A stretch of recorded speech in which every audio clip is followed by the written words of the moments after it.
I'm Fiona Xie, a Singaporean actress who you may know as Kitty Pom from the movie Crazy Rich Asians.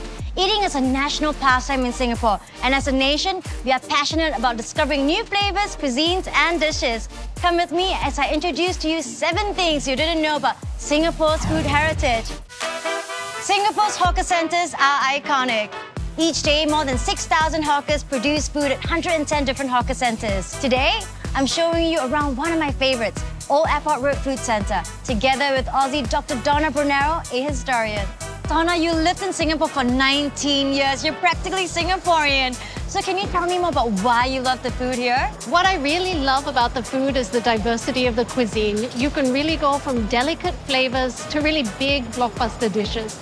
We might be a small island city, but our dining scene is one of the most global in the world. Do you know why that is? If you consider back to the 14th century, Singapore had emerged as a trading center. As a result, you have immigrants coming from all over, and they each contribute to the mix. Chinese, Malay, Indian, Europeans, Eurasians, they all come to Singapore as a central trading center. You want to think about Singapore as a multicultural melting pot. Think about rojak as a dish. Rojak in Malay means mixed. And this dish is a salad of chopped vegetables and fruit combined with a sweet and sour sauce and chopped peanuts. It's the ultimate mix. Despite being famous around the world, Singapore noodles, as many know it, does not actually exist in Singapore. That's absolutely right, and it's strange because Singapore has so many different types of noodles.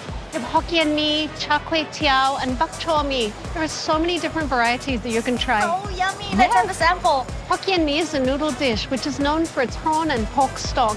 It was introduced in Singapore around the 1880s. It's yummy, no? Oh, it's what about char kway absolutely- teow? Char kway teow, well, it's a mixture of flat rice noodles, wheat noodles. The way that it is fried, it gives it a smokiness. It's called wok haze. Singaporeans really like to have this with lap chong, Chinese sausage, cockles as well. What about bak chor mee? I think you would have to say it's a comfort food. It can be served dry or soup style. And it's basically a minced pork noodle dish. So good. In Singapore, zi char is a unique style of dining. Zi char means to cook and fry and is found in eateries all over Singapore. Menus often boast of 100 dishes to choose from, and each eatery is known for their signature dishes. A well-known zi char restaurant is New Ubin Seafood. Feasting together with me is Rebecca Assis, Kiwi founder of Virtue Room in the Asia Pacific. Wow, this chili crab looks amazing.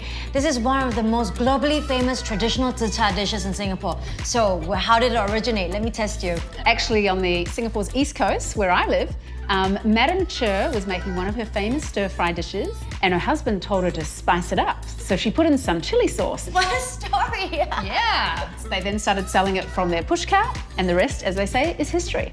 Rebecca, you love your chili crab. What about fish head curry?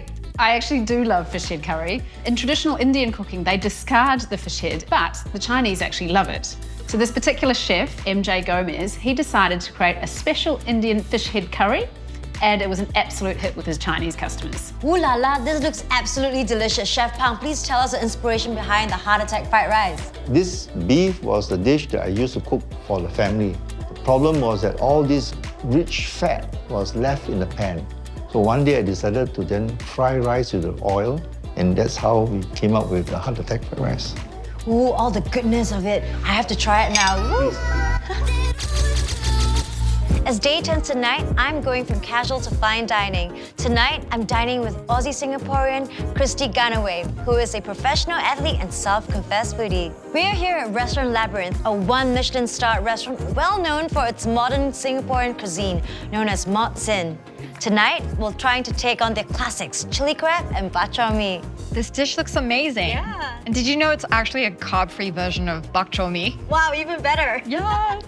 This is one of the reasons I love the Singapore food scene. So you can basically get everything from a hawker center to fine dining and everything in between. So Labyrinth is really famous for its chili crab ice cream. Chef Han, please tell us more about it. So the chili crab ice cream at Labyrinth is the very first original creation that we put on the menu since day one, and it's been with us till now. The idea of doing a chili crab ice cream was born out of my playful side wanting to take an iconic Singapore dish and turning on its head as well that everyone can relate to. If you look at ice cream and the chili crab sauce, it shares very similar characteristics, and that's the reason why I decided to take the chili crab sauce, literally froze it and we churn it, and that's how the ice cream came about. And that gives you the spicy, frozen, cold kind of flavor sensation against spicy and hot, which is what we are normally used to. So there you have it. We hope you've discovered some lesser-known sides of Singapore's incredible and diverse food scene. We hope to see you here in Singapore soon. Cheers!